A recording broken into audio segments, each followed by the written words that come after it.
queiram e que inventem teorias. Teoria que o homem veio do macaco, por exemplo, né? Que o homem veio se desenvolvendo, que o homem tudo já foi um vegetal, e esse vegetal foi saindo da água e depois foi virando animal, e etc. Essa é a teoria de Darwin, que é a grande teoria, que na verdade hoje já se sabe que não vale nada. Porque duas espécies diferentes, muito parecidas em DNA, quando se cruzam, ele dá um híbrido, quer dizer, um novo animal que não se reproduz. E por mais que eles falam que o chimpanzé pareça com o homem, jamais é possível, está tão distante que é impossível até criar o híbrido.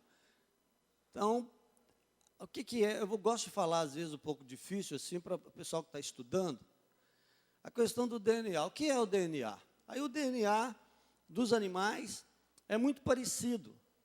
E Deus fez essas coisas loucas para confundir a cabeça dos sábios, daqueles que se dizem inteligentes. Tudo foi feito do nada. Paulo disse que tudo foi feito do nada, porque do nada Deus criou tudo.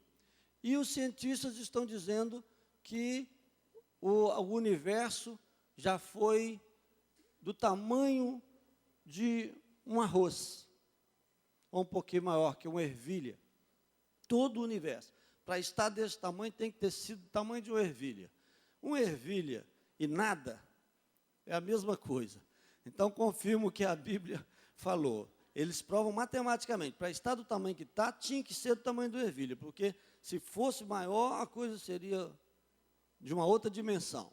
E eles fazem os cálculos matemáticos e físicos para chegar até isso. Então, do nada, Deus criou tudo. E o nada é nada. O nada, eu já expliquei aqui, é o átomo.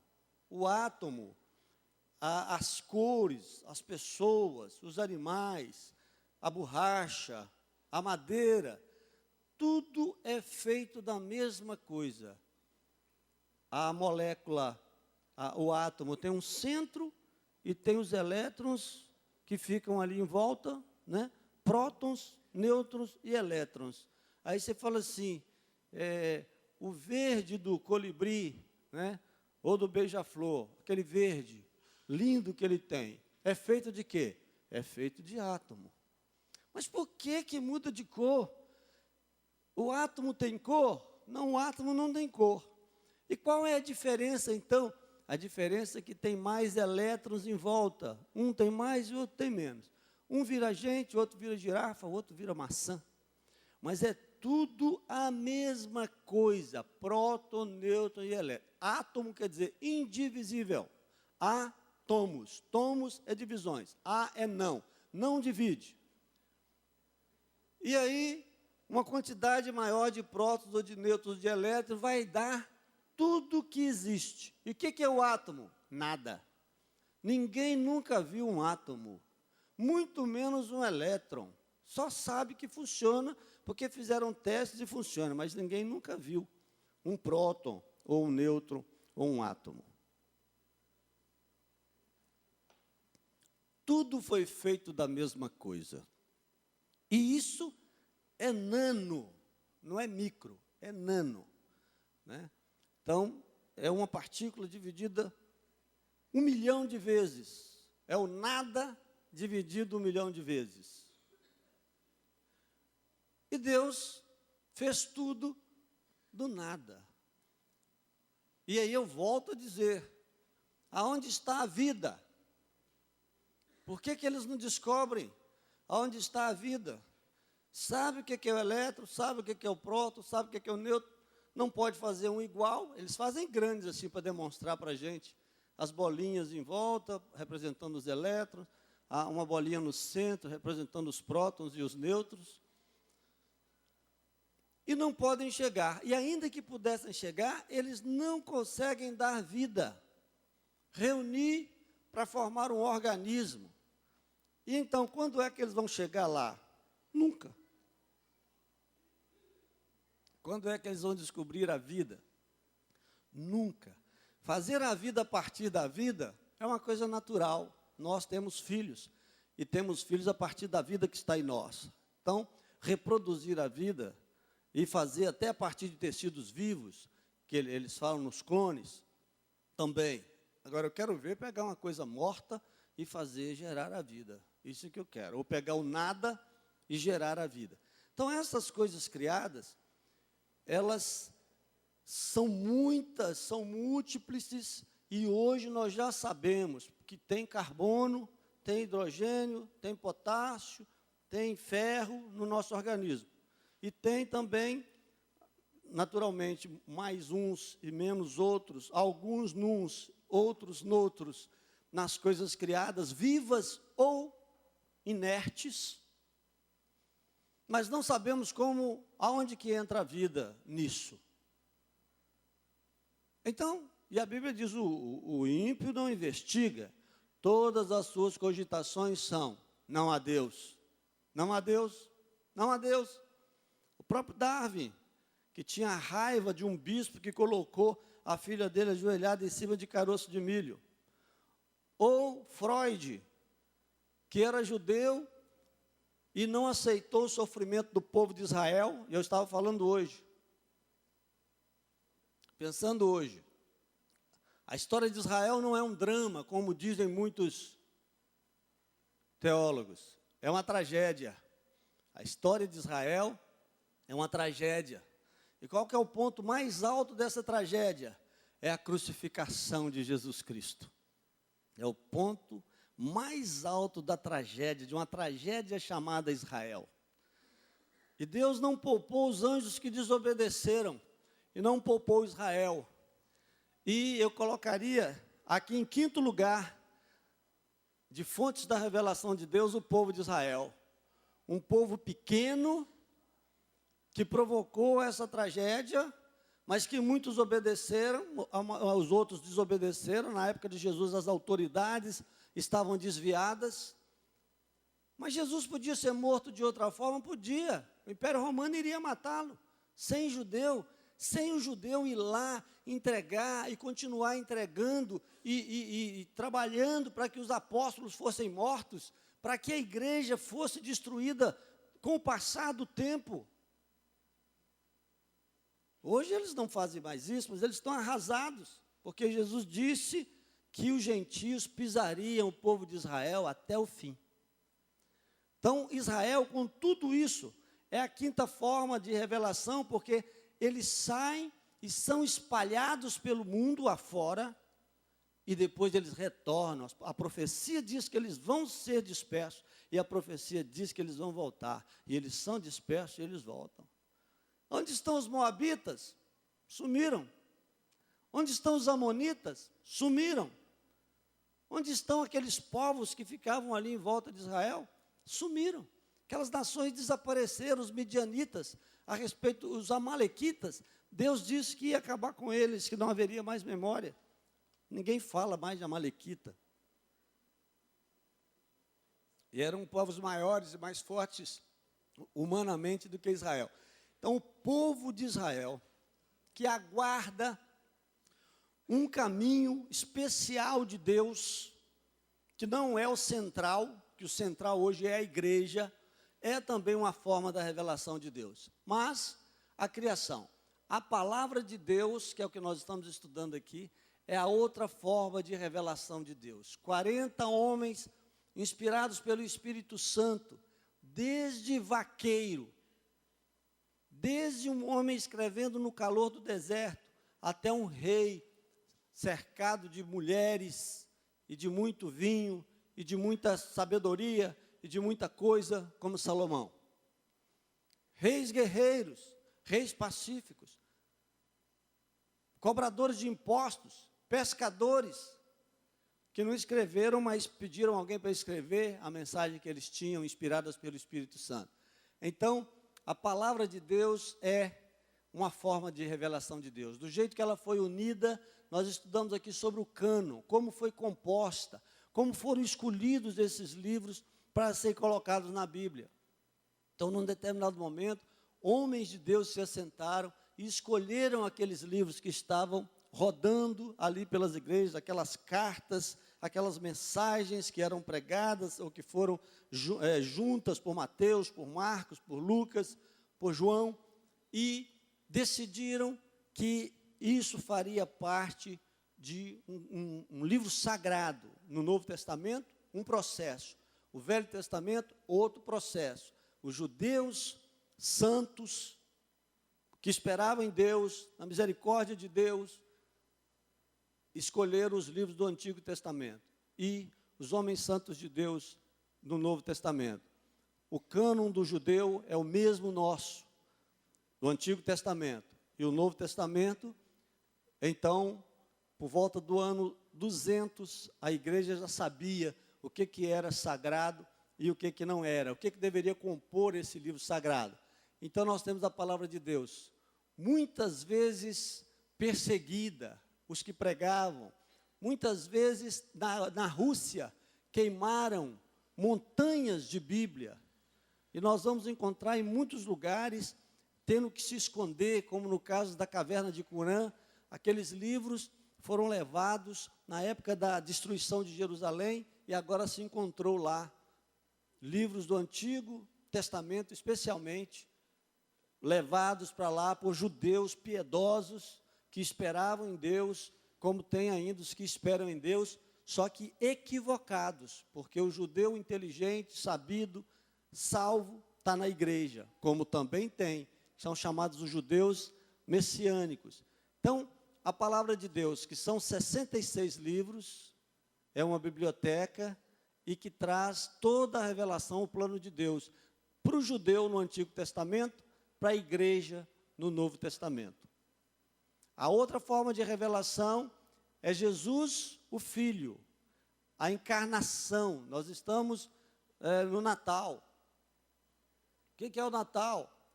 O Natal é o momento em que se celebra a encarnação do Verbo. O Verbo é a palavra viva. Jesus é chamado de palavra, de Verbo. E o Verbo se fez carne e habitou entre nós. E vimos a sua glória como a glória do unigênito do Pai, cheio de graça e verdade. No princípio era o Verbo, e o Verbo era Deus, e o Verbo estava com Deus. Todas as coisas foram feitas por Ele, e sem Ele nada do que foi feito se fez. Nele estava a luz, que alumia nas trevas, e as trevas não a compreenderam. Esse é o que eu estou recitando aqui, é a partir do versículo 1 do Evangelho de João. É João que vai dar essa visão teológica, que vai chamar a Jesus de palavra encarnada. Então, Deus encarna o seu Filho, que já vivia com Ele na eternidade. Ele disse em João 17, Pai, torna-me dar aquela glória que eu tinha contigo antes da fundação do mundo, na oração sacerdotal em João 17. Então, Jesus revela o Pai, a criação revela o Pai, a palavra revela o Pai, e o Espírito Santo revela o Pai. Isso é tão sério, a questão do Espírito Santo, que ele é chamado de penhor da nossa herança. Se você está cheio do Espírito Santo, você é salvo, porque o mesmo Espírito testifica com o seu Espírito que você é filho de Deus. Ninguém precisa dizer que você é filho de Deus. Basta você ser cheio do Espírito Santo. Se você vive cheio e praticando naturalmente, porque também não tem jeito de viver cheio do Espírito Santo e praticar outra coisa. Se a pessoa diz que é cheio do Espírito Santo e pratica outra coisa, o Espírito que está nele é um espírito de engano. Porque o Espírito Santo, ele não convive com as trevas. Então, a presença do Espírito Santo, que Jesus foi e disse, eu enviarei outro Consolador para que esteja convosco. Este Consolador, o Espírito Santo, vos guiará em toda a verdade. Então, hoje, o que temos? Temos a palavra de Deus, temos a criação e temos o Espírito de Deus. E isso nos revela a presença de Deus no céu, como Criador de todas as coisas. Porque Jesus já está sentado à direita da majestade nas alturas, mas ele teve seu momento de se manifestar aqui. Então, é isso. Mas, como eu disse, o povo de Israel, que é um povo que a sua história e a sua queda e as suas vitórias e tudo que passou revela, o próprio Jesus é israelita, revela que Deus existe. A Bíblia é a palavra de Deus. É a palavra de Deus porque seus livros são inspirados por Deus. Então, esses homens, como nós hoje, naquela época o Espírito Santo era dado a alguns no Antigo Testamento, mas veio uma profecia de Joel, que diz assim: nos últimos tempos derramarei o meu Espírito sobre toda a carne. Diga assim: eu sou de carne. Diga: eu sou de carne. Eu posso ser cheio do Espírito Santo. Falou toda a carne. Você é de carne? Outra coisa interessante é assim: meu irmão é de carne, eu não devo combater contra ele, não é? A Bíblia diz que nós devemos combater, a nossa luta não é contra a carne, mas não estamos falando disso agora. Eu sou de carne e eu posso ser cheio do Espírito Santo. Ah, mas eu não quero. Aí é outra coisa. Se você não quer, o Espírito Santo respeita. Jesus disse: eis que eu estou à porta e bato. Se alguém ouvir a minha voz e abrir a porta, eu entrarei em sua casa e cearei com ele, e ele ceará comigo. E se eu não abrir a porta? Ele fica do lado de fora, no calor, na chuva, no frio. Aí depois você vai lá falar com ele e vai assim: mas eu fiquei lá na sua porta o tempo todo, no frio, na geada, no calor, com fome, com sede, e você não abriu a porta, agora você está querendo entrar no reino da minha glória, não é? E o Espírito Santo é a mesma coisa. Para você dar frutos, você precisa ser cheio do Espírito Santo. Não é assim? Para a pessoa brigar, ele tem que ter um espírito de raiva, um espírito mau. Cuidado com a raiva, porque é um espírito mau. A gente chama de sociopatia. Mas é um espírito que você fala assim: não quero nem que Deus me ajude hoje, que eu preciso encontrar com essa pessoa, né? Então, você não quer que Deus te ajude, alguém te ajuda. Aí você vai brigar. Você precisa de imbuir de um espírito humano, de raiva, para você ofender o outro, para machucar o outro. Da mesma forma, para você fazer as coisas de Deus, você precisa ser cheio do Espírito de Deus. Precisa ser cheio do Espírito de Deus.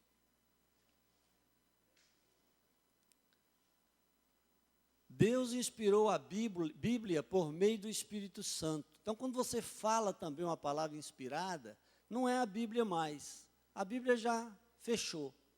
Tem gente aí querendo escrever Bíblia até hoje. Tem mais Bíblia.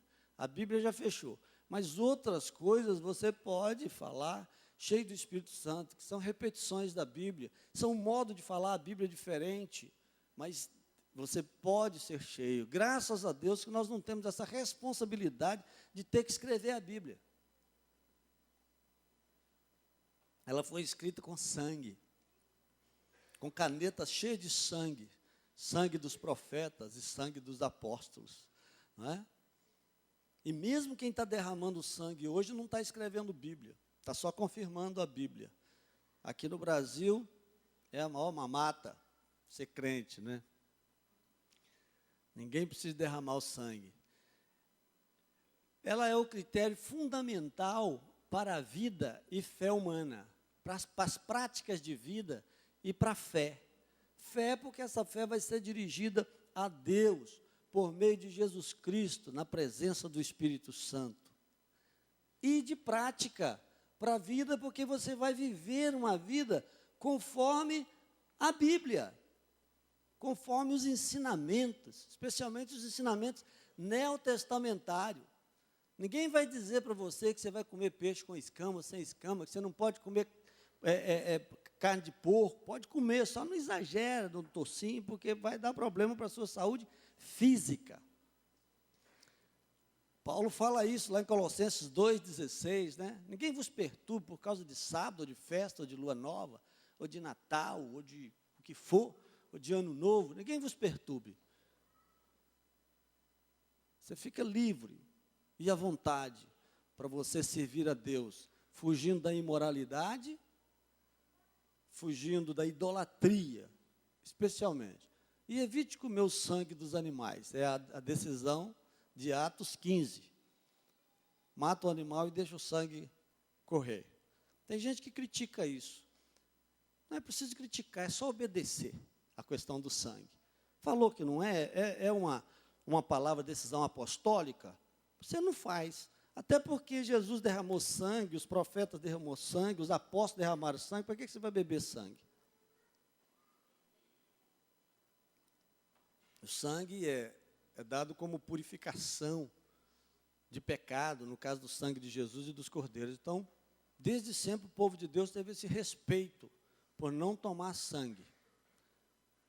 Mas tem crente teimoso, fala, eu tomo sim, mas é porque não conhece.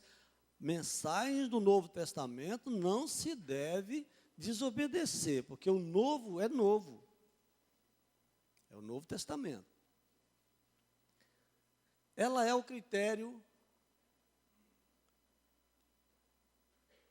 é a palavra de Deus, porque seus livros são inspirados por Deus. Deus inspirou a Bíblia por meio do Espírito Santo. Eu mudei isso aqui? É o critério para... Não, agora que vamos mudar. Uma vitória contemporânea. Muitos esforços têm havido nesse século para fazer a Bíblia realmente acessível. Então, você hoje tem a Bíblia da mulher, a Bíblia da criança, a Bíblia do idoso. A Bíblia do idoso, né? Eu acho que tem até gente que está lendo a Bíblia do idoso agora, porque não, senão já tinha manifestado alguma coisa. Então, sempre tem essa liberdade para você ler Bíblia de todo jeito, Bíblia de estudo pentecostal, Bíblia disso, Bíblia daquilo. Às vezes o aluno de teologia fala comigo assim, qual que é a Bíblia boa, né, para você ler? A Bíblia de estudo disso, a Bíblia de estudo daquilo. Eu falo assim, a Bíblia boa é a Bíblia sem nada. E você compra livros com comentários, livros com explicações, com interpretações, livros bons e grossos, porque agora você vai virar um teólogo, senão você vira telógo, né? A pessoa que não estuda vira telógo, e quem estuda vira teólogo. Então é isso, em toda profissão é assim, quem continua estudando vira aquele profissional. O que não continua estudando vira qualquer coisa, menos aquilo que ele precisa ser, aquilo que ele precisa se tornar. Então está havendo muitos esforços, mas esse esforço é válido para a pessoa que não tem tempo, que diz que não tem tempo, para a pessoa que quer ter, não estudou teologia, que nem tem acesso, de igrejas que ainda são contra a teologia, vai lá e compra a Bíblia de estudo, que vai fazer algumas interpretações melhores. Mas a Bíblia do estudante de teologia, assim, a Bíblia do pastor, a Bíblia, assim como os livros de lei do advogado, né, é o chamado código seco. A interpretação é o profissional que dá, cheio do Espírito Santo, lendo muitas interpretações de outras pessoas, mas muito mesmo, muita quantidade, para você chegar na Bíblia, ler, cheio do Espírito Santo e ter a sua própria interpretação, que não vai fugir da boa e da interpretação saudável da Bíblia. Senão você fica dependente das pessoas, né? A pessoa viaja, e aí eu esqueci de trazer o meu dicionário, o meu não sei o quê, e agora, como é que eu vou pregar? É a pessoa dependente, ele nunca procura decorar o significado de uma palavra. Toda hora que precisa, ele vai no dicionário. O teólogo tem que saber o que é lascívia, o que é concupiscência, não é? E essas palavras difíceis, o que é circuncisão? Rapaz, eu esqueci, estou sem o dicionário aqui, aí pula. E deixa de falar aquilo para as pessoas. Então, tem muitas palavras. Hoje tem a Bíblia na linguagem de hoje. Mesmo assim, ela é como se fosse um dicionário também. Você tem que ler bastante para você ter argumento para ensinar o povo de Deus. Temos uma responsabilidade histórica. Por quê? Por causa do acesso. Ao que muito é dado, muito é cobrado. Veja bem que lá na África, aqueles pastores, aqueles ensinadores lá, vão ser cobrados de muito menos. Ele recebe a Bíblia. E tem gente, eu conheço um homem aqui, de uns 40, 50 anos atrás, não, mais do que isso, 60 anos atrás. Ele ganhou uma Bíblia lá no meio do mato, lá em Resplendor, no meio do mato. E ele leu a Bíblia e fundou uma igreja com a família dele. Hoje ele é pai de 400 pessoas, já morreu. E essas pessoas depois foram para a igreja presbiteriana. O que esse homem ensinava? Muito inteligente, usado por Deus, cheio do Espírito Santo. Mas existe uma limitação em compreender, a menos que o Espírito Santo vai revelar o dicionário para a pessoa também. E eu nunca vi falando que o Espírito Santo colocasse um dicionário de Bíblia na cabeça de alguém. É o dicionário, você tem que ler. E até a Bíblia diz que o Espírito Santo nos lembrará. Como que ele vai lembrar o que o pastor Wagner tem dito aqui? O pastor Wagner tem dito assim, na hora da dificuldade, aí você fala, Espírito Santo, e ele começa a te lembrar das coisas que você leu, aí você não leu nada. Ele vai lembrar de quê? Vai lembrar da fofoca que eu fiz? Vai lembrar do filme? Ah, aquele filme, O Senhor dos Anéis. Me socorre, Senhor dos Anéis. Tem gente que já viu, são quantos capítulos que tem aquele filme? 7. Alguém falou 7? Pode falar, eu não vou dizer que você viu. Tem Senhor dos Anéis, parece que já tem umas 5 episódios. 3. Aí a pessoa já viu 30 vezes, porque ele viu 10 vezes cada episódio, que o filme é bom demais, e não tem tempo para ler a Bíblia. Aí o Senhor dos Anéis vai salvar ele na hora da dificuldade, na hora da luta, né? Na hora da luta a pessoa sai desesperado assim, buscando alguém que lê a Bíblia, buscando alguém que ora, buscando alguém que é cheio do Espírito Santo. E que hora que eu mesmo vou ser cheio do Espírito Santo? Que hora que eu mesmo vou ser cheio da Bíblia? Que hora? Eu vou ficar dependente, como uma criança, sempre dependente? Então nós temos uma responsabilidade histórica. Porque quando você é abençoado, seu vizinho é abençoado através de você. A pessoa entra chorando lá na sua casa, e fala assim, acabei de perder minha mãe, eu estou desesperado, um momento para você falar de Deus, aí a Bíblia sumiu. Pega a Bíblia lá, meu filho. Ah, mamãe, semana passada ela estava debaixo da geladeira. Aí a empregada viu que estava muito suja, a empregada não era crente, muito rasgada, pegou e jogou fora. Ah, meu filho, fala um versículo aí de cor, eu não sei. A gente não vai na escola dominical, né, mamãe? Eu falo com você, vamos, mamãe, para a escola dominical. Aí o filho que fala. Aí fala um versículo emendado no outro, né? Um do Antigo Testamento junto com um do Novo, e às vezes Deus tem misericórdia da vítima e da outra vítima, que é a pessoa que está precisando do crente. Mas não precisa de ser assim, não precisa. Nós temos esta responsabilidade. Tem com desenho, na internet, tem slide aqui. Eu achei esse slide aqui, ó. Eu tampei aqui, esse slide é católico. Aqui tem um símbolo católico aqui, eu tirei e coloquei, tá vendo? Aí eu modifico, eu tiro aquilo que eu penso que é heresia e deixo o resto, tem muita coisa boa. A teologia não vai muito longe, não. São alguns aspectos importantes que são desviados. Outros ficam pela misericórdia de Deus, mas os que ficam, eu vou trabalhando, que é muito melhor eu trabalhar em cima de um material já dado, principalmente quando é histórico assim, do que eu ter que fazer tudo de novo. E eu tenho achado bons estudos católicos e arrumado ele para vocês, está vendo? Mas aí não é coisa fácil. Às vezes um aluno meu chega com uma exegese para mim e aí lê um parágrafo todinho espírita. Eu falo, meu filho, isso aí você buscou na teologia espírita. Aí é, professor. Quer dizer, se você não conhece a Bíblia, você não tem como comparar. Você não tem meios de comparação.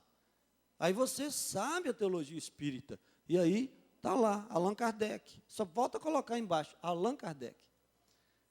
Então você precisa de ter essa responsabilidade, porque os dados estão por aí. E se você ler a Bíblia e abre um slide, para você achar o slide, você coloca assim, Introdução à Bíblia PPT. PPT. PPT é PowerPoint. Você acha slide à vontade. Aí você vai escolher qualquer estudo que nós demos aqui. Se você colocar o título do estudo e PPT, já vai aparecer em forma de slide para você.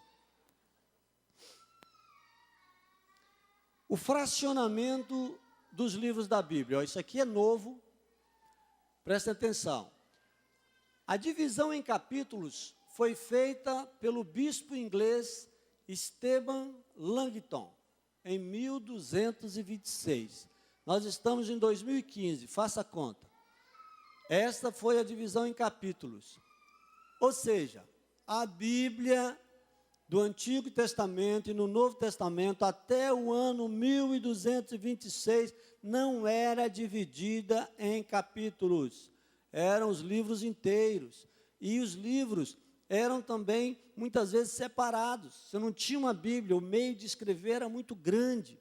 Eram coisas muito grandes. Então, uma sinagoga podia ter todos os escritos, se fosse mais rica e pudesse comprar essas cópias. Se não, ela tinha alguns.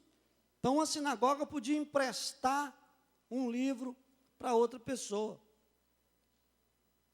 As igrejas cristãs faziam cópias, o Novo Testamento é bem menor. Então, é 1/4 da Bíblia. O Novo Testamento é 1/4 da Bíblia. O Velho Testamento são 3/4 e o Novo Testamento é 1/4. Mas por quê? Aí você diz assim, o Velho Testamento é prata e o Novo Testamento é ouro. Você prefere 1 quilo de ouro ou 3 quilos de prata? Entendeu? É por aí. Porque para a igreja é assim. Então, essa divisão, 1226. Os versículos são do ano 1551. A edição francesa do editor Robert Estienne, que trazia juntamente com o texto francês, também o texto grego e em latim. Foi a primeira a usar capítulos e versículos como agora conhecemos. E quem fez isso foi um rapaz que trabalhava na gráfica, nem foi bispo agora nem nada. Ele foi dividindo, tanto é que ele nem divide parágrafo.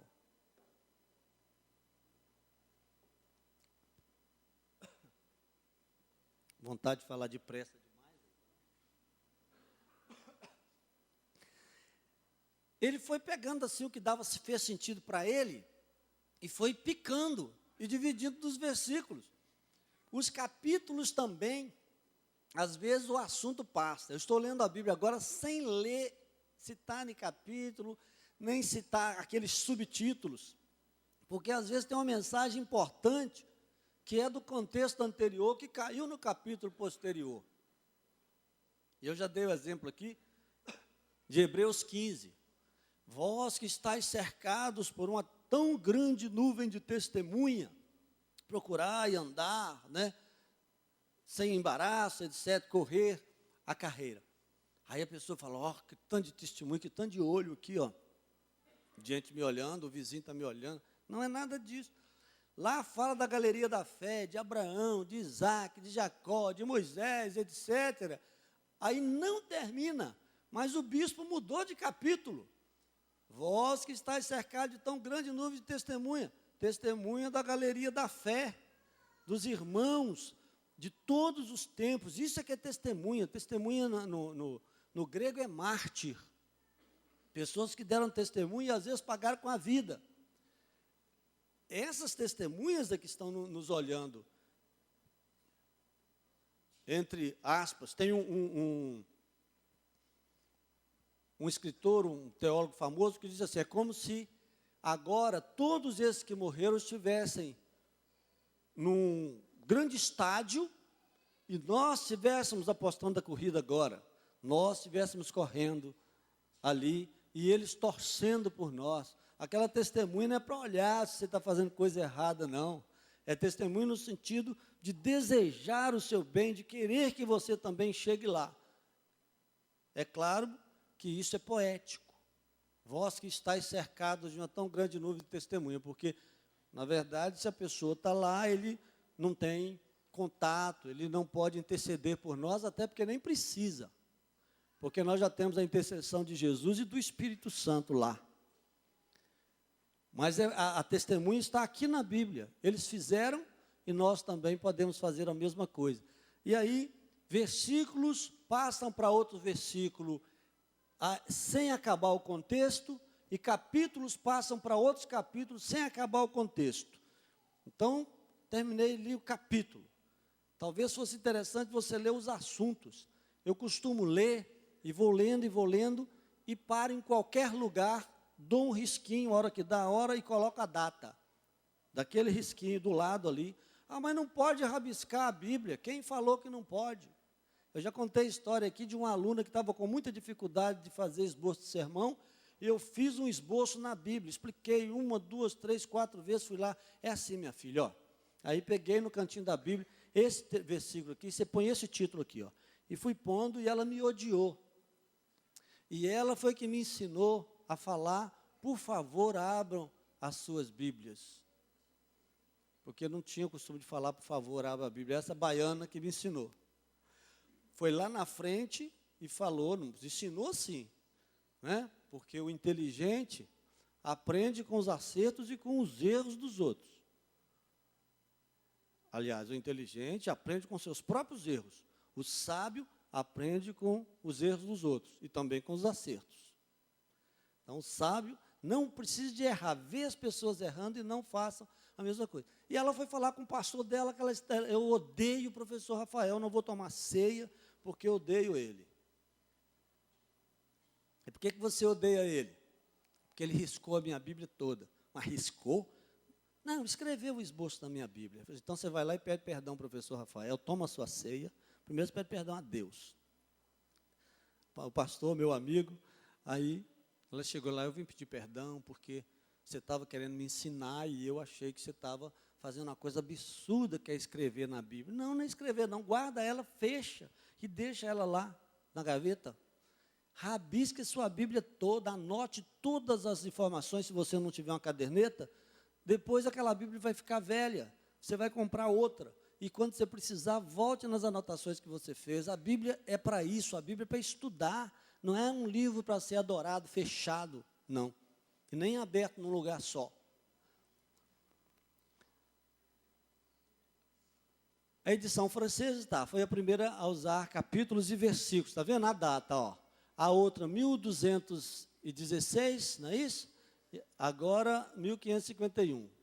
É 16 ou 26? 26. Os títulos dos assuntos são obras de editores atuais. O que temos, então? Edições da Bíblia. Isso deve ser levado em consideração no momento do estudo das Escrituras. Devemos dirigir nossa atenção ao texto da Bíblia, e não a uma edição.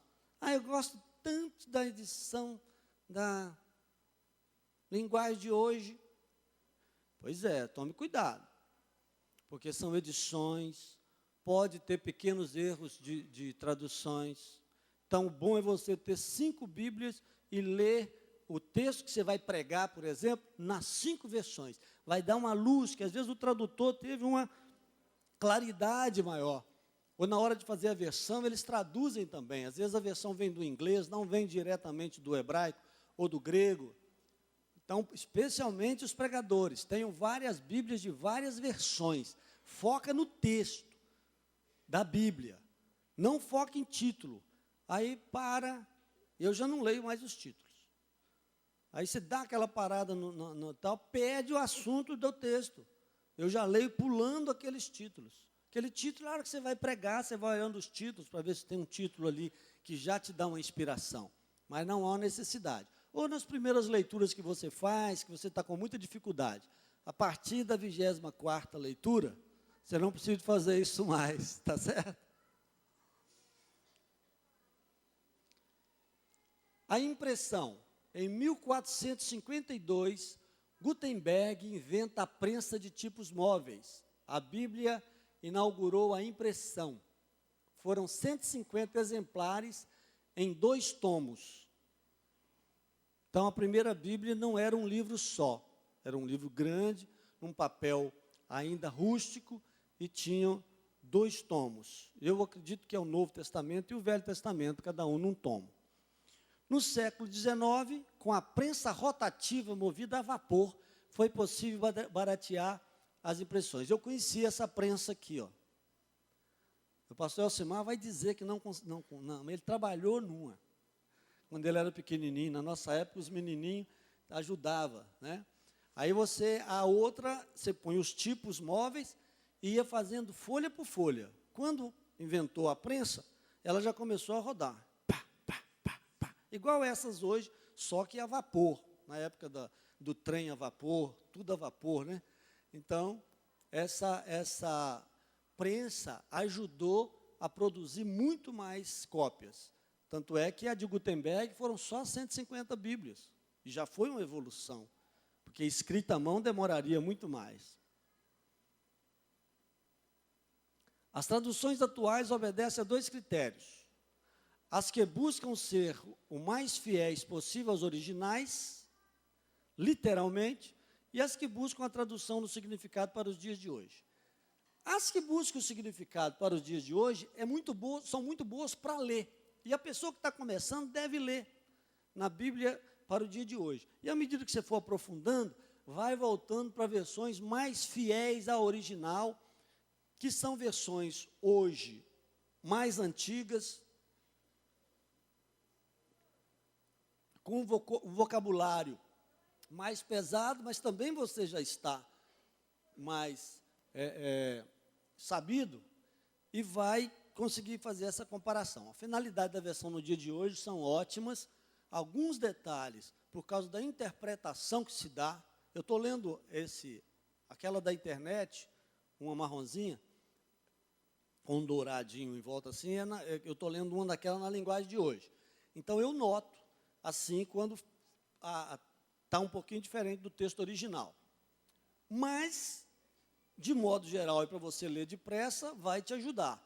Você não pode ficar lendo a versão da linguagem de hoje a vida toda.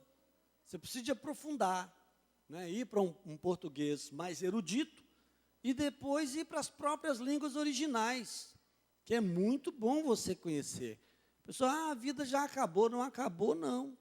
Não acabou, não. Então, você precisa de se mover e crescer, principalmente nessas coisas eternas, porque isso tudo vai valer na eternidade. As outras coisas são para ficar por aqui. A língua hebraica. O idioma hebraico é semítico. Quando se fala de semítico, fala de Sem. Sem é um dos filhos de Noé. Sem, Cão e Jafé. Então, aquelas famílias se dividiram, né? Então, você tem os jafeitas, os semitas e os canitas. Os canitas são os negros. Os morenos e os negros desceram ali para o Egito, para a África. Os jafeitas são os brancos, de olhos claros. E aquele pessoal de pele amarela, que ficou ali no Oriente Próximo, são os semitas. Em vez de superlativos, o hebraico reduplica as frases, né? Então, Cântico dos Cânticos, e não, por exemplo, Livro do Cantador, ou alguma coisa parecida com isso. Ele sempre repete as expressões para dizer que são muitos, ou que houve uma ênfase naquilo. Cântico dos Cânticos.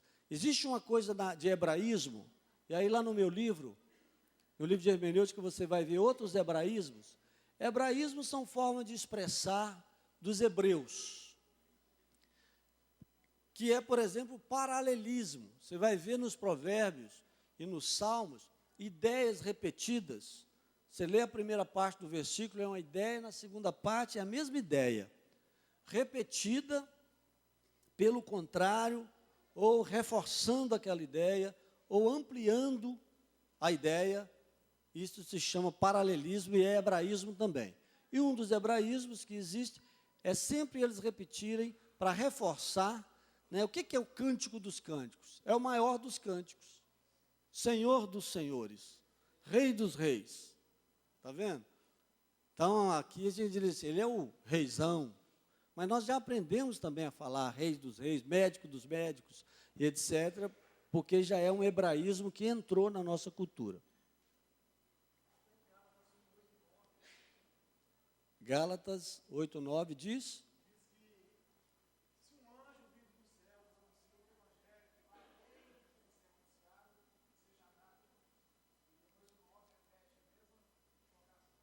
Outro evangelho.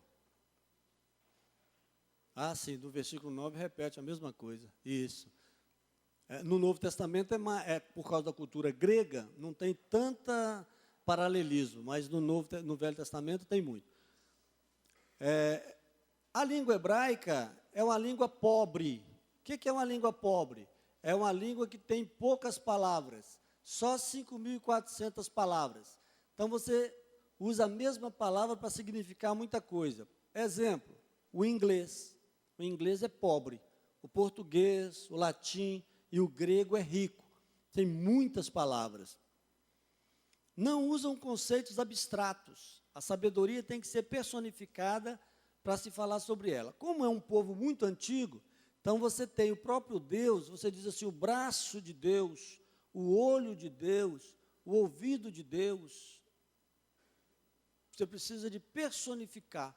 Assim, a sabedoria saiu pelas ruas, aí você cria uma alegoria, que é um conjunto de metáforas. A sabedoria saiu pela rua, quer dizer, a sabedoria não sai, mas é para a pessoa entender o que está querendo dizer. Acaba virando muito poética a língua hebraica, por causa dessa necessidade do concreto.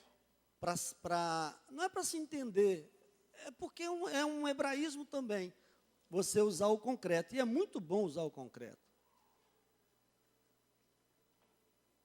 A sabedoria saiu pela rua para procurar, quer dizer, a sabedoria está procurando as pessoas por aí. Agora, então deixa ela te achar. No caso, a finalidade era essa, que as pessoas se deixassem achar pela sabedoria. Hebraísmos ainda. Os nomes têm um significado, para você entender a Bíblia. Os nomes têm um significado na vida e vocação das pessoas. Assim, os nomes. Jesus, que traduzido direto do hebraico é Josué. Então, no Novo Testamento você vai ver Jesus. No Antigo Testamento você não vê Jesus, mas vê Josué, que é a mesma coisa. Que vem da palavra Yeshua no hebraico e Jesus no grego.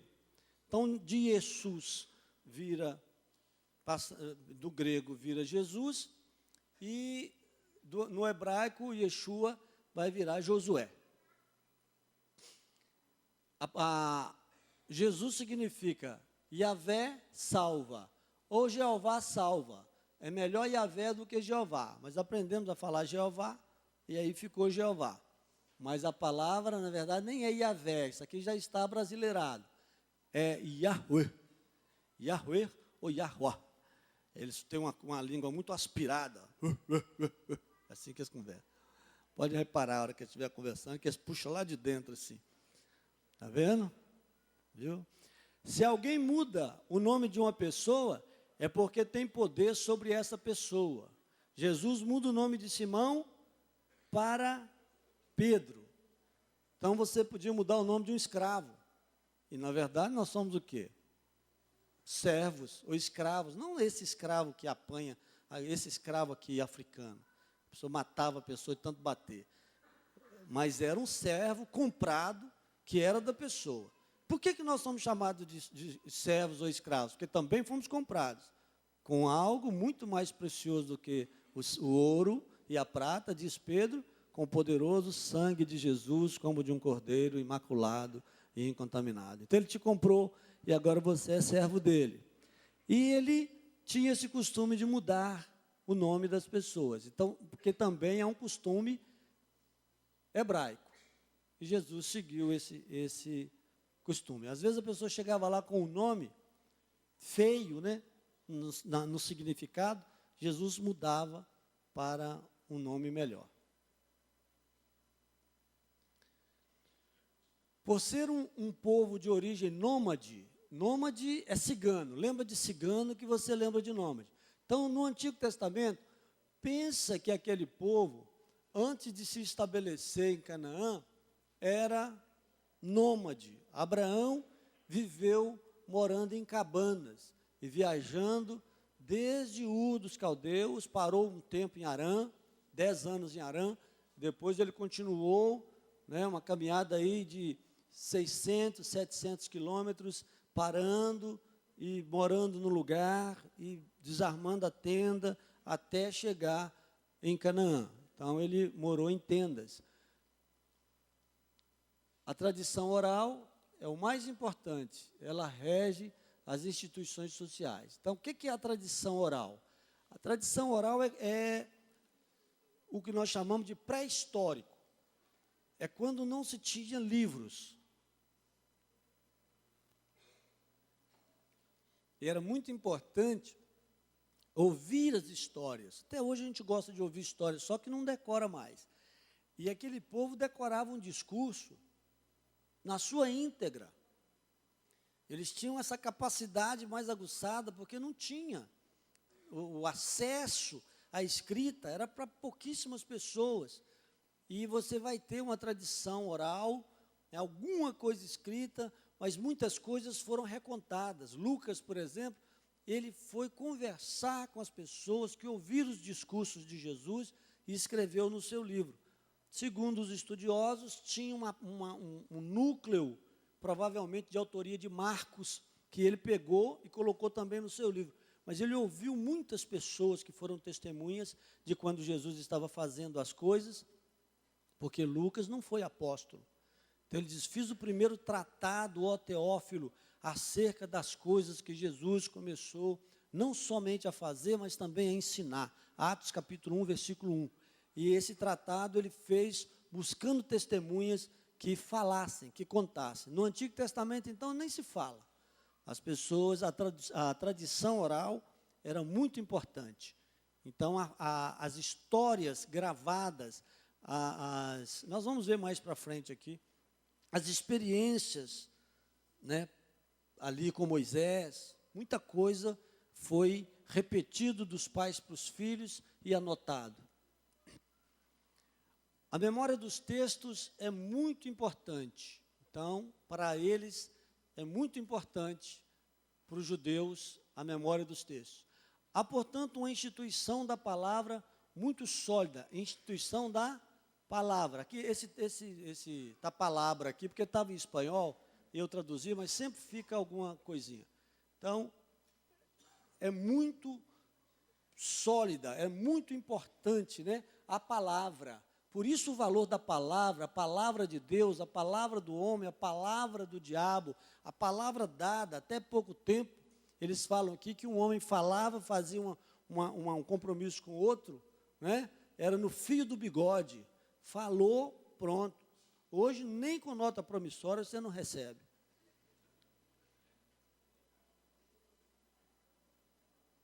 Nota promissória é pior do que cheque. Nota promissória tem valor jurídico, mas não paga. A pessoa chega lá e chora tanto que o juiz fala, vai embora, não aguenta pagar você não. História das tradições do Antigo Testamento. Isso aqui é uma coisa bem teológica, eu vou passar bem rápido também. Tradução javista. É como os teólogos dividem o tom de partes da Bíblia. Então, cada parte da Bíblia tem um tom, tem um modo de escrever. E 850, no sul da Palestina, era a época ainda da glória de Israel, né? Então, ênfase ao antropomorfismo divino, o braço de Deus, a mão de Deus, os olhos de Deus.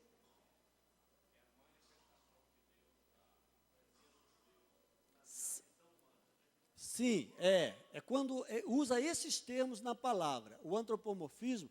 Deus estava tão presente na vida de Davi, que eles diziam assim, o braço de Deus foi conosco. Era uma coisa imanente. Depois nós vamos ver ali, transcendente e espiritual. São duas coisas diferentes. Imanente é quando está dentro de você. Você diz, o Espírito Santo falou comigo. Às vezes ele te deu a entender, mas ele falou realmente com você.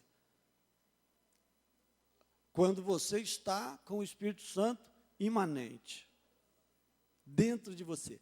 Então a presença de Deus foi tão grande no reinado de Davi, no reinado de Salomão, no reinado de Josafá, 850 da época de Josafá, mas sempre vem de antes essa tradição, que os escritos trazem o antropomorfismo, ou seja, os escritos trazem essa manifestação de Deus como se ele fosse um homem. Antropos é homem, morfismo é forma. Então os escritos trazem formas de homem na palavra. Os escritos dessa época vão trazer esse antropomorfismo. Relação com países circunvizinhos que foram absorvidos, está vendo? Então, Davi dominou aquela região todinha ali em torno da Palestina, e Deus ditava as regras através dos profetas, da fala. O próprio rei foi repreendido por Deus através do profeta. A profecia tinha um valor muito grande, porque se dava este valor tão importante à profecia. Relação com países circunvizinhos que foram absorvidos pelo reinado davídico. Reforma do rei Josafá. Josafá também foi um rei, assim, que Deus manifestou um poder muito grande, venceu um exército por ele. Morreu 180 mil homens pelo braço de Deus. Então, tem essa característica aí. O Eloísta, já em 722, espiritualização de Deus. O povo estava desviando, já estava perto do cativeiro assírio, e aí Deus está fora. Quando você espiritualiza muito Deus, é porque Ele não está dentro de você. Ele é um ser espiritual, porque eu não sou espiritual. Era isso que estava acontecendo. Crítica profética, ou seja, as pessoas estavam desviando. Aí você tem o profeta Isaías, Amós, Oséias, Miqueias, vésperas da ruína do povo de Israel. E, por volta de 623, agora é Judá que está sendo levado cativa, você tem a transcendência de Deus. O reino do sul conservou mais a presença de Deus. Quando o reino do norte desviou, muitos escribas e sacerdotes desceram para o reino do sul e ficaram lá. E muitos crentes desceram para o reino do sul, porque lá desviou, fez bezerro de ouro e tal. Nessa época, o próprio reino do sul também já estava desviando, e não aconteceu uma espiritualização de Deus, mas uma transcendência. Ou seja, Deus está perto, mas não está em mim. Reforma cultural e legal do povo na época de Josias, e Deus falou com ele, você fez tudo isso, mas mesmo assim o povo vai para o cativeiro. Com o encontro da Bíblia durante a reforma do templo, vésperas da ruína do reino de Judá. Então, os escritos, eles tomam um determinado tom, o profeta começa a escrever e a falar de Deus de uma tal maneira que reflete todo aquele contexto que as pessoas estão vivendo ali. E, quando eles retornam da Babilônia, o reino do sul e do norte, aí você tem, no fim do desterro da Babilônia, polemiza com a cultura babilônica e integra elementos à mentalidade judia. Coisas da Babilônia, não é? No meio, na mentalidade judia. O aramaico, a própria língua, vem, o aramaico já e não o hebraico puro, eles vêm falando aramaico. E é tradicionalista por razão de sobrevivência. Lá eles viveram em sinagogas, não tinha o templo, então perdeu aquela centralidade que eles tinham quando moravam cá na terra deles. Eles começaram a organizar de novo, refizeram o templo, mas a cultura estava misturada. Aí os escritos vão ter um tom por causa disso. O tempo acabou. História das tradições do Novo Testamento. Nós já falamos sobre tudo isso aqui. aqui seria falado de forma diferente. Isso aqui nós já falamos, né? E um pouquinho diferente, mas no Novo Testamento realmente repete muito. Eu acho que o mais importante, que é mais difícil, que é o Antigo Testamento, nós vimos na aula de hoje.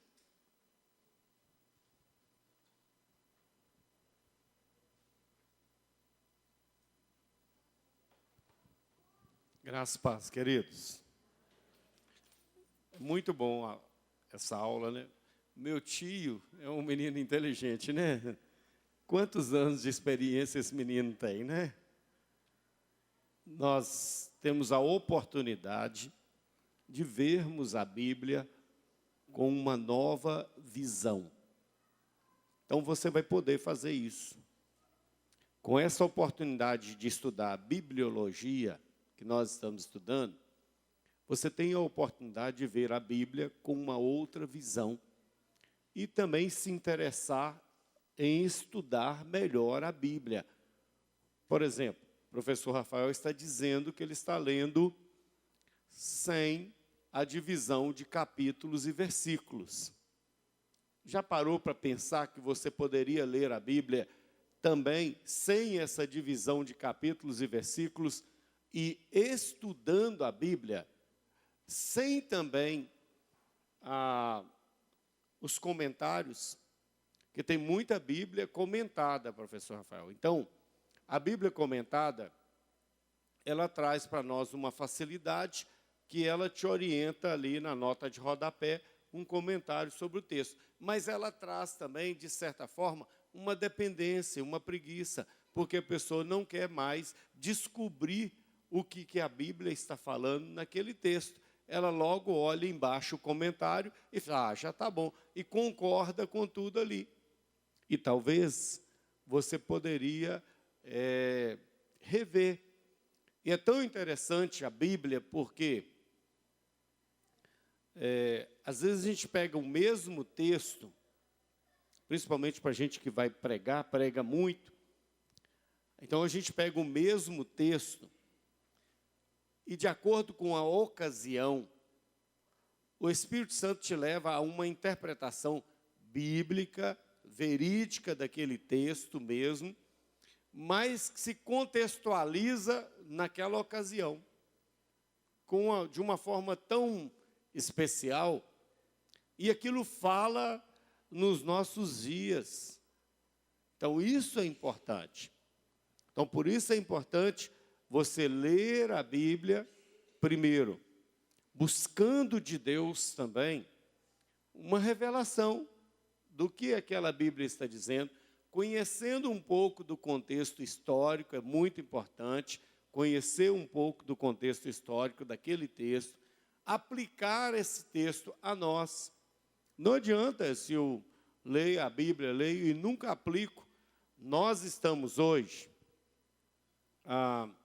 acho que somos campeões de acesso à Bíblia. Tem Bíblia de tudo enquanto é jeito. A Bíblia do ministro, a Bíblia do não sei o quê, do homem, da mulher que ora, da mulher que já deixou de orar. E tem a Bíblia de todo jeito. Eu estava vendo uma ali, a Bíblia GPS está ali, ó. A menina está na banquinha ali vendendo. Se você está perdido por aí, a Bíblia GPS está ali. Então, tem Bíblia para todos os gostos. Agora, o que está faltando?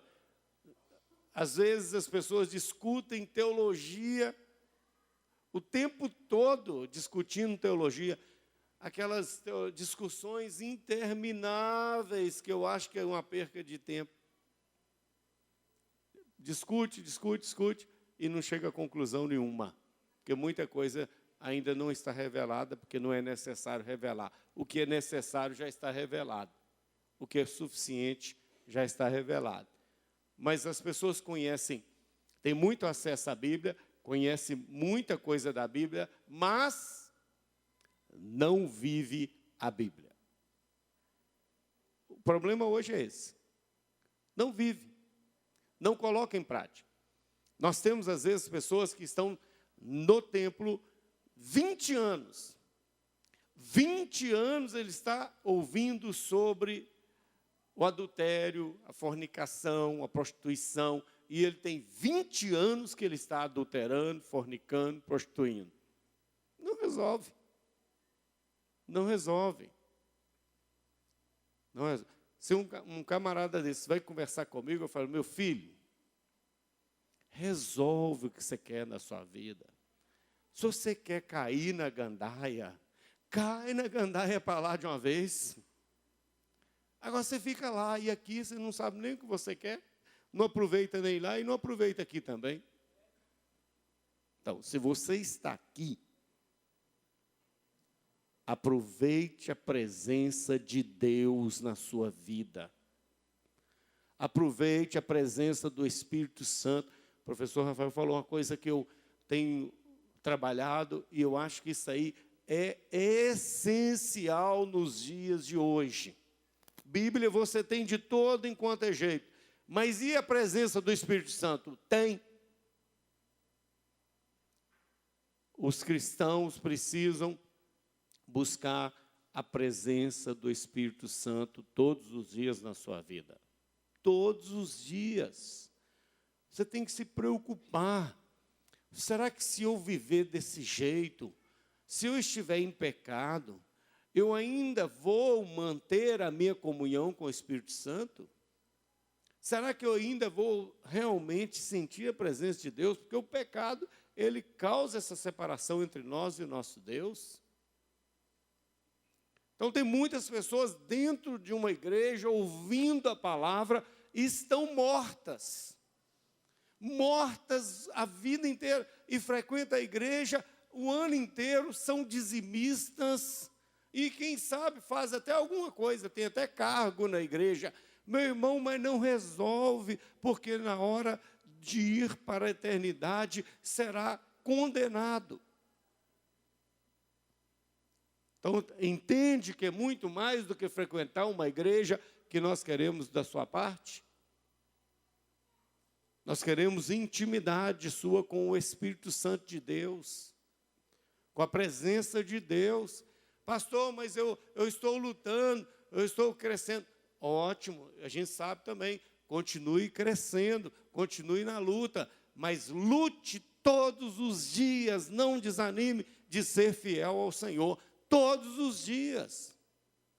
Combata contra o pecado, contra os desejos da sua carne. Venha combater todos os dias.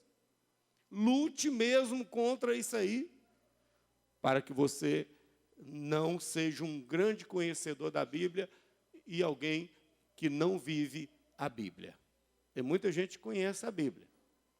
Nossa geração é uma geração das pessoas que têm muito acesso à Bíblia e pouco respeito pela Bíblia.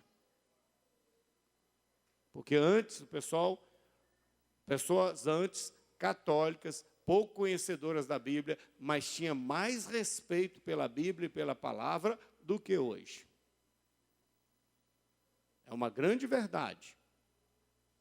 As pessoas não brincavam, mesmo sem conhecer. Hoje, conhecendo, estão brincando. Às vezes a pessoa hoje conhece a palavra, conhece Deus, sabe do poder de libertação, mas está lá na internet, no pecado lá, na pornografia lá, o tempo todo. Conhece Deus, conhece a palavra, sabe que Deus liberta, sabe que pode ter um compromisso com o Senhor, mas continua no pecado. Então, nós temos hoje uma geração de acesso à palavra e uma geração que não teme a palavra. Você clica lá, o professor disse, você clica, tem um estudo bíblico de tudo que você quiser. Para você crescer, para se aproximar de Deus, para se envolver com Deus. Mas você, muitas vezes, as opções são de não viverem nada daquilo. Não é ruim? Essa é uma geração doente. É uma geração doente. Daí, a pessoa vive 10, 15, 20 anos na igreja e não produz nenhuma mudança na sua vida. Nada muda. Daí os casamentos estão acabando. Por que estão acabando? As pessoas não querem mais buscar o conhecimento bíblico e não querem viver o conhecimento bíblico. Estão vendo a Bíblia, leem a Bíblia, vão na igreja, participam do culto, às vezes até canta, mas não vive nada daquilo. O seu casamento é muito facilmente destruído por Satanás. E é o que eu tenho visto. Tenho visto isso aí como pastor. Os jovens lêem a Bíblia, ora, conhecem a Bíblia, mas não vivem a Bíblia. Estão vivendo em fornicação, muitas vezes se entrega à fornicação.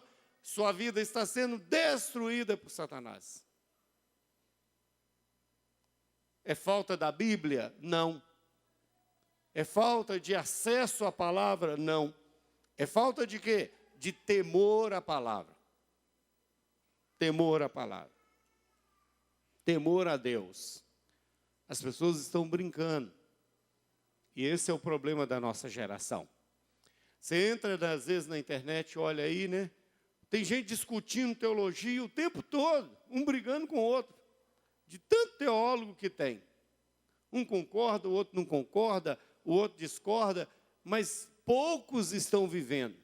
Às vezes você vê o cara defendendo a Bíblia teologicamente correto, mas vai olhar a vida dele, não tem nada de Deus. Cadê os mártires que estão dando a vida pela razão do Evangelho do Senhor? Nós precisamos de mais mártires, testemunhos vivos do Senhor. Amém, queridos?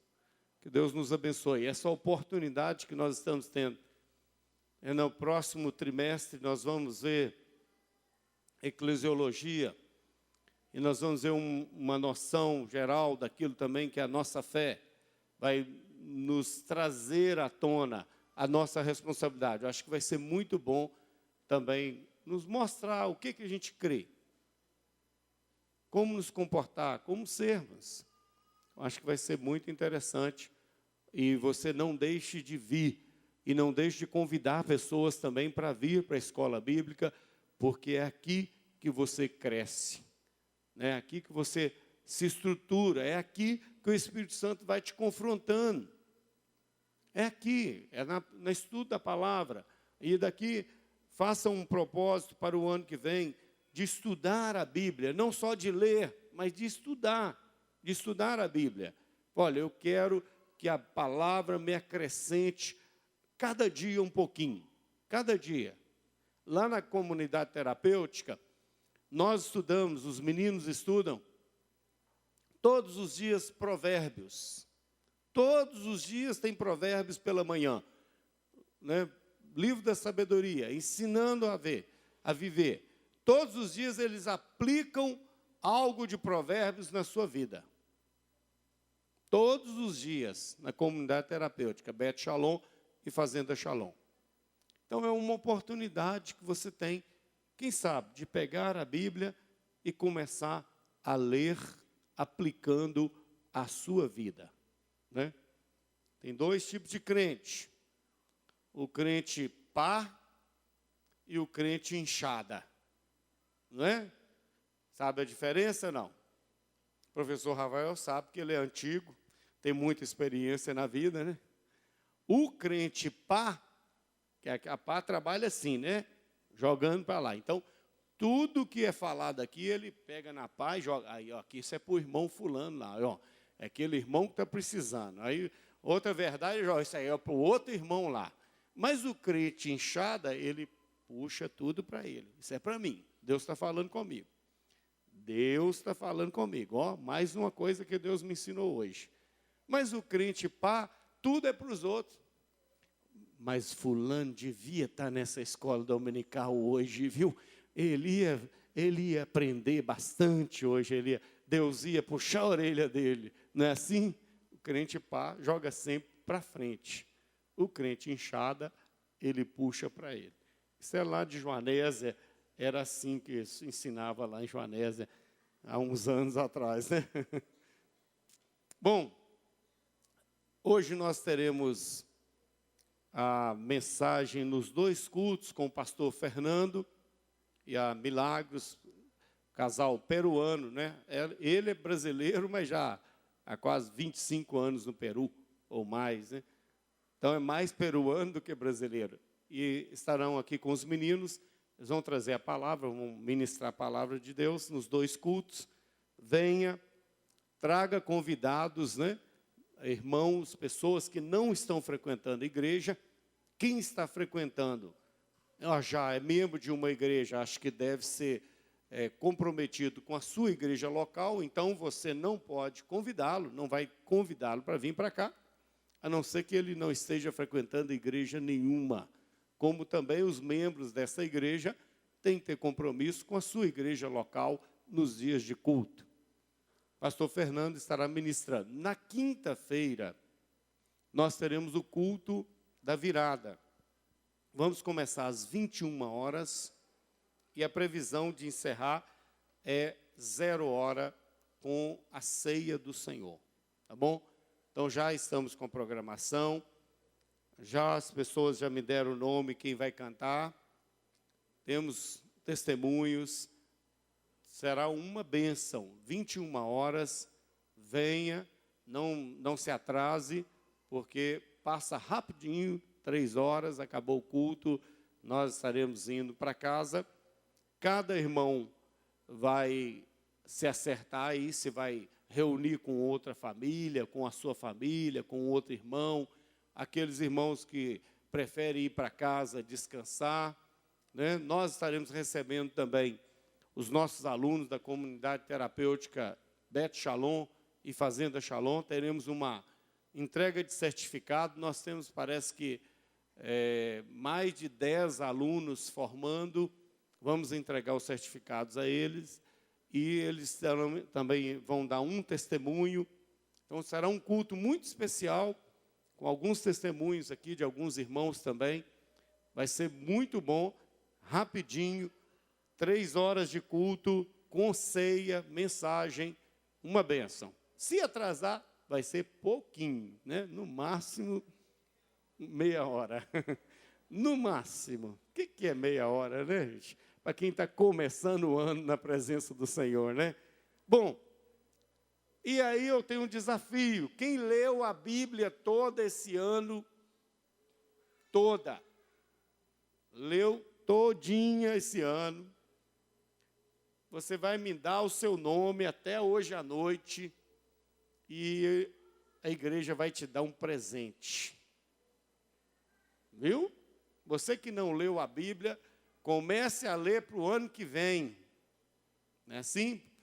O nosso irmão Ramalho falou, você começa a plantar agora para 2017. Então, se você não leu a Bíblia toda, comece a ler já agora no início de janeiro. Quem leu, me deu o nome. Eu vou anotar aqui, no dia 31, vou te dar um presente. A Igreja Batista Shalom vai te dar um presente. Não é um carro, não é um avião, mas é algo muito especial. Não é? Então, graças a Deus. Bênçãos especiais. Quem recebeu essa semana uma bênção especial, vem aqui à frente agradecer ao Senhor.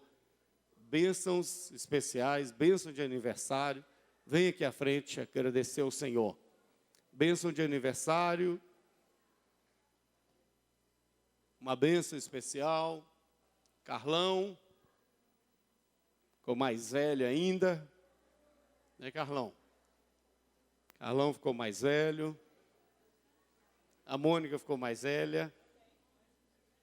Não, mais experiente, mano. Bênçãos especiais e bênçãos de aniversário. Olha, Deus tem... Olha quanta bênção. Fica mais para o meio aqui, ó. Pode vir mais para o meio aqui. Toninho recebeu uma bênção, né, irmão Tony? Graças a Deus. Vai, chega para lá para o meio aqui, Carlão. Pode ficar na frente da escada ali. Pode ir, pode vir. Muita bênção especial que... Fim de ano é época de bênção mesmo, né? Muito bem, muito bem. Muitas bênçãos especiais. Olha que maravilha. muito bom. Se a gente pudesse, cada um deles pudesse contar, eles iam dizer, olha, o Senhor foi cuidadoso comigo e me abençoou. Então, nós agradecemos a Deus por isso. Vamos ficar de pé? Deus continua sustentando. Vou pedir ao pastor Kennedy, que também foi abençoado, né? Além da caminhonete, né?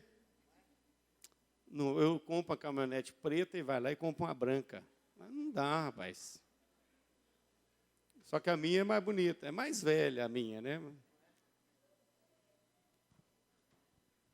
Glória a Deus. Não é fácil não, ficar no meio desse pessoal, todo experiente, né? Não é mole não, rapaz. Pastor Wagner é avô do Rafael. O Rafael acha que é avô do pastor Wagner. Fica uma briga, rapaz. O pastor Simar está até indo para Brasília, para de lá eu vou comandar vocês, todo mundo, que eu sou mais velho mesmo. É uma luta, né? Mas vamos agradecer ao Senhor. Grandes coisas o Senhor tem feito por nós e por isso nós estamos alegres, né? Eterno Deus, Altíssimo Pai, nós te louvamos, bendizemos o teu nome, engrandecemos ao Senhor, porque o Senhor é bom e a tua misericórdia dura para sempre. O Senhor tem sido Deus soberano sobre as nossas vidas, o Senhor tem sido Deus provedor, aquele que tem provido, ó Deus, tem sustentado a nossa casa, tem sustentado as nossas vidas, Senhor.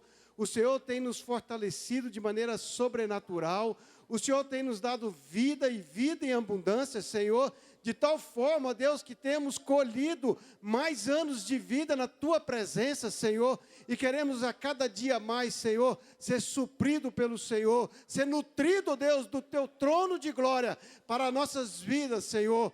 Oh Deus, muito obrigado, ó Deus, pela oportunidade e o privilégio de estarmos aqui, ó Deus, declarando que o Senhor é Deus suficiente para as nossas vidas, declarando que o Senhor é Deus soberano das nossas vidas, e nós não precisamos de benefício de homem nenhum, de autoridade nenhum, a não ser do Rei dos Reis, do Senhor. Exaltado e engrandecido seja o teu nome, ó Deus. Muito obrigado, Senhor. Obrigado que vidas estão aqui na frente dizendo, ó Deus, muito obrigado por mais um ano de vida. Obrigado, ó Deus, que pessoas estão aqui declarando, Senhor, o Senhor me curou, o Senhor me salvou, o Senhor me restaurou, Pai. Muito obrigado. Louvado seja o teu nome, ó Senhor. Nós agradecemos por tudo, em nome de Jesus. Amém, Deus. Amém. Senhor te abençoe. Ali atrás já tem os calendários, a folhinha, né? 2016, você pode pegar, se os diáconos quiserem. À noite também teremos, viu? Deus te abençoe, cumprimente aí os irmãos com a paz do Senhor. Graça e paz, Deus abençoe.